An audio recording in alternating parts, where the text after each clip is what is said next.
I've been talking a lot about how I research about various treatments for curing cancer. And in this video, I'll talk a little bit about how I do that. So, with the advent of AI and the massive leaps and bounds it's taken over the past few years, I rely heavily on AI tools to help me find out about literally anything and everything to do with all the off-labels, supplements, the HBOT, the IVC, methylene blue, anything like that.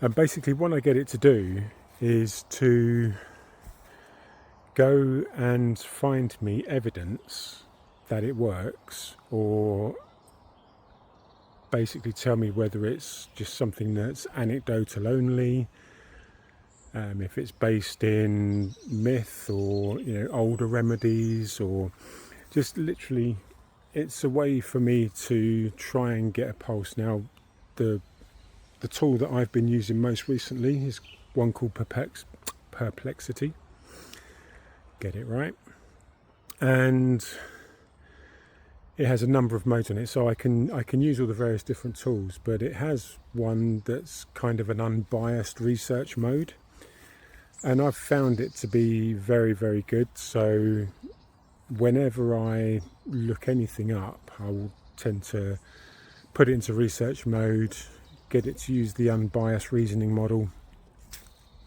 and that's kind of where I start. And so I'll be looking at various studies that are done, write-ups that have been done by maybe people that I'm familiar with in the space that I trust.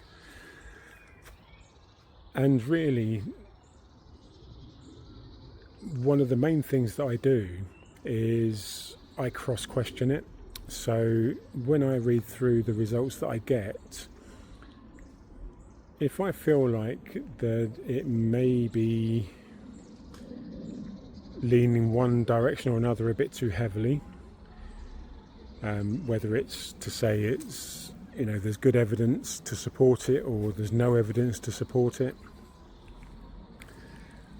I will ask it questions, particularly if I know that there's a document that could change that position for the AI, and often that's the case. It doesn't get every document every time that's out there for everything that you search for. So I guess you do need to build up an understanding of what it is you're searching for, how the interactions are taking place, and then essentially questioning those. And you eventually get to a place where sometimes you'll just start getting contradictory information, but other times it will stand firm and say, nope, that's not going to work, this is the reason why. And it's when you get those kinds of answers that you can really start to know that you're on the right track. So really, having the use of AI, I would say, is probably the reason that I've chosen metabolic therapy as my preferred treatment for dealing with cancer and my ulcerative colitis, the autoimmune side of it as well, because so many of the answers I'm getting, I mean, yes, I do have to play the, yes, I'm talking to my oncologist, I have a professor at St Mark's, and I'm dealing with UCLH and my local hospital, and I speak to my GP, and just so that the AI knows that I'm not just looking at this to try and go and do something without being fully informed about it. I mean, I have spoken to all of those people about metabolic therapy, but none of them agree with me that it's actually the best choice for me. But I don't tell the AI that. And that's partly how I think I've got enough information to get to this point. I mean, I would have found a lot of this stuff because a lot of it is on the NIH, the NHS, NICE, and the various cancer charities' websites. Not to do with the metabolic therapy so much, but certainly, you'll find on all of the main websites, all of the studies, that you can just go in and do searches. So you can do searches for bowel cancers and any type, and it will give you all of the studies that have been done, and you can start looking through them. But what's great is that you can actually start analysing those studies as well. So you can literally just take a study, grab the PDF, you can put that into an AI, and you can basically start asking it questions and saying, well, look, was the study statistically significant? What was the outcome? What were the conclusions? Were there any recommendations? Start looking into things like, were there people funding it that might have a conflict of interest?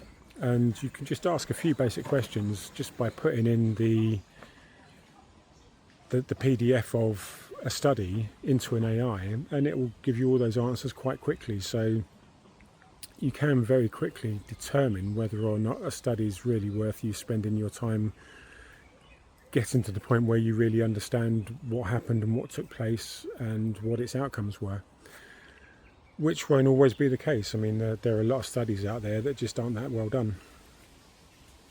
And so, when it comes to doing research, I would say that if you're not using an AI tool of some description, you're missing out on a huge amount of information and potential interpretation of stuff that's out there. I mean, even if you're coming across an article, if it's online, there are some, I use a mix. I use Gemini, ChatGPT, I use Microsoft's Copilot, of the desktop version of that. So if I find an article, I can just swipe open the sidebar on Copilot and just say, analyze this article, and it'll tell me about it. And then I can go to another and say, right, there's an article about this, can you find me the source documentation that this was based on?